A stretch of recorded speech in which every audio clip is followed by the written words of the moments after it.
السلام عليكم ورحمة الله تعالى وبركاته. إن شاء الله يا رب تكونوا بخير وعلى خير.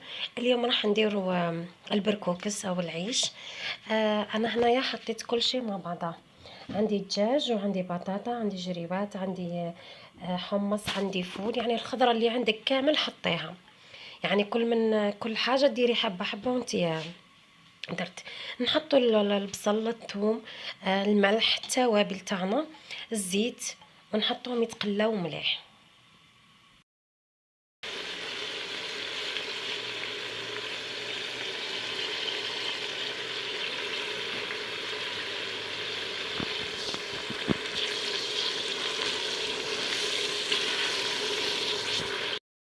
هنا بعد ما تقلات مليح نحطوا الماء، بسم الله،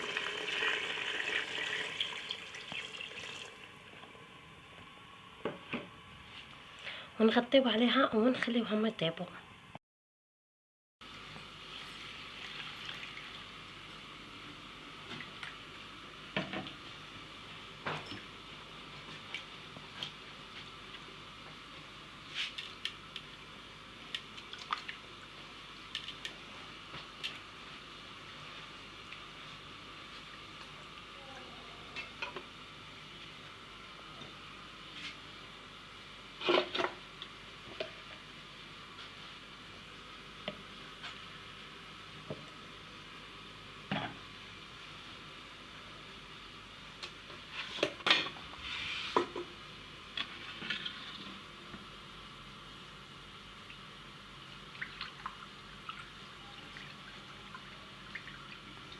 بعد ما نجيبوا العيش تاعنا نغسلوه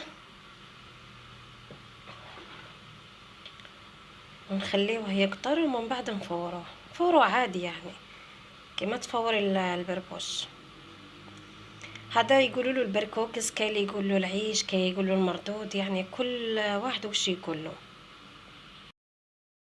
نغطوه ونخلوه يشرب الماء هذاك، ومن بعد نفوروه. هنا بعد ما نشف من الماء نحطوا له شويه ملح، نحطوا له شويه زيت،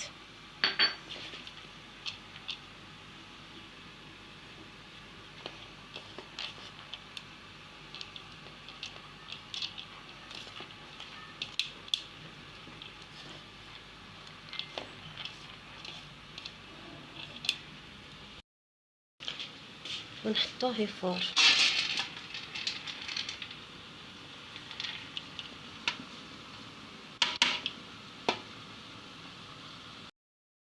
بعد ما فار نحطوا عليه الماء بارد،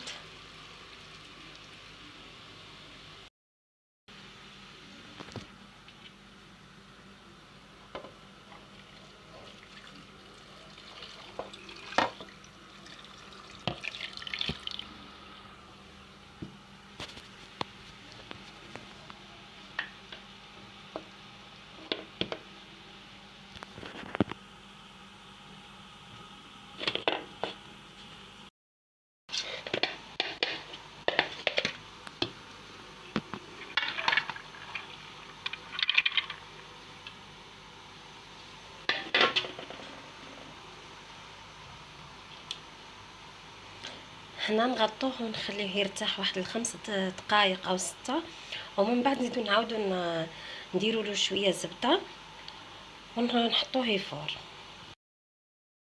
كيفاش جا كل حبه وحدها، يعني دركا نحطوه في لاصوص ونشوفوا مع بعض. هنا بعد ما فار لي وصاي كل حبه وحدها نحطوه في لاصوص. بعد ما طاب الدجاج تاعنا ونحيناه ونحطوا العيش تاعنا البركوكس. شوفوا كيفاش كل حبه وحدها. هنا ملاحظه برك، انا درت حطيت الدجاج وحطيت الخضره كامل تاعي، بصح اذا درتي اللحم الاحمر حتى يطيب لك اللحم تاعك، ومن بعد حطي الخضره تاعك.